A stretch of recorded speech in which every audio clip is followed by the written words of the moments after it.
On a sunny weekend in September, the fourth Schloss Bensberg Classics attracted a crowd of thousands to admire a field of rare and beautiful classic cars against a splendid backdrop.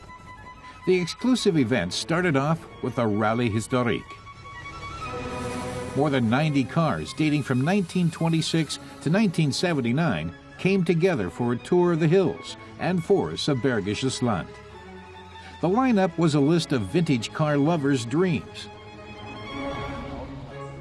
For example, this 1937 Bentley 4 1/4 liter.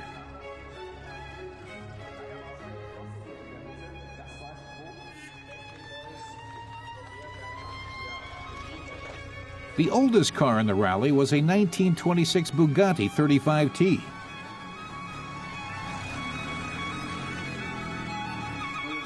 Even a classic VW Bug was more than welcome here, proudly taking its place among the upper-class peers. The lineup was a potpourri of makes and years. A VW Bully joined a souped-up 1972 Ford Capri 2600 RS. There was a good turnout of Porsches, from the 911 to its predecessor, the 356, all icons of style. This rally was not a race. Everyone arrived on time for lunch, though, and a sunny day gave the chrome an extra sparkle, especially nice for the convertible drivers. This 1959 Convertible Vw Bug had been lovingly restored and painted. It's had the same owner for decades. This Bugatti 35T came from the Volkswagen Corporation's collection. What exactly is the automotive giant's interest in classic car events? Volkswagen's Ulrich Hackenberg explained that VW owns several makes that boast glorious histories as classic or upscale cars, such as Bugatti. He himself had the honor of driving the 1926 Bugatti Type 35. It was a very different driving experience, but fantastic. Even in those days, cars had impressive performance. The driver might have had to work hard, but it was a labor of love. In the 1920s, the Bugatti 35T was often seen in the legendary Targa Florio long-distance races over Sicily's mountain roads. Every Bugatti 35T sported French racing blue. Only 13 were ever built.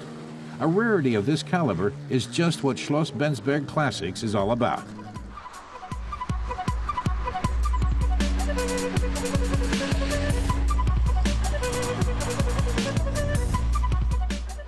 Some of the vintage cars in the starting lineup were virtually unknown, even to obsessive classic car fans. Such as this 1957 Beutler Porsche Special Coupe.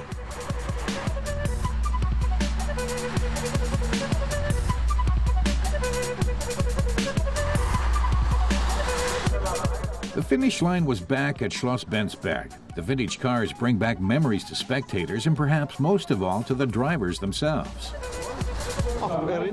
A VW Bug was the first car for Albert Straminski and his wife when they first got to know one another. The driver of this Bentley still has big plans. Helge Achenbach was here to prepare for the Mille Miglia, but he had heard that event is 10 times as tough as this rally was. They're going to drive the route again, just for the practice. The event's second day was for very important cars only, as its motto said. The Concours d'Elegance presented 40 of the world's most beautiful, valuable, and rarest automobiles. A Ferrari 250 GTO like this recently sold at auction for $35 million. This was Enzo Ferrari's masterpiece. Only 36 Gran Turismo Omologatos were made, by hand, in the early 1960s. Also handmade was this Berardino, the only one of its kind. For now, developer and designer Johannes Paulsen is considering building another one. It took him 7 years for the first, from the first sketches to completion in 1975. After a thorough restoration, the Berardino appeared here in perfect condition. The box frame was Paulsen's own design, but the engine was already tried and tested, the Porsche 911T's 6-cylinder.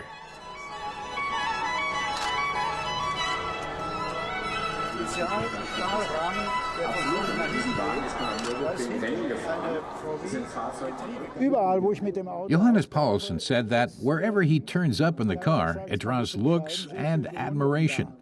And when in Germany, the crowning glory of admiration comes at this event. And of course, Paulsen enjoys that more than anything. Top-Bewunderung. Und die macht mich natürlich wahnsinnig glücklich und froh. Another one-of-a-kind, but from a different age, was this 1936 Bugatti Type 57 tank, with a special body made by the Grabber Company. In those days, well-heeled car buyers liked to have the bodies custom-made. To them, cars were quite literally things of rare beauty.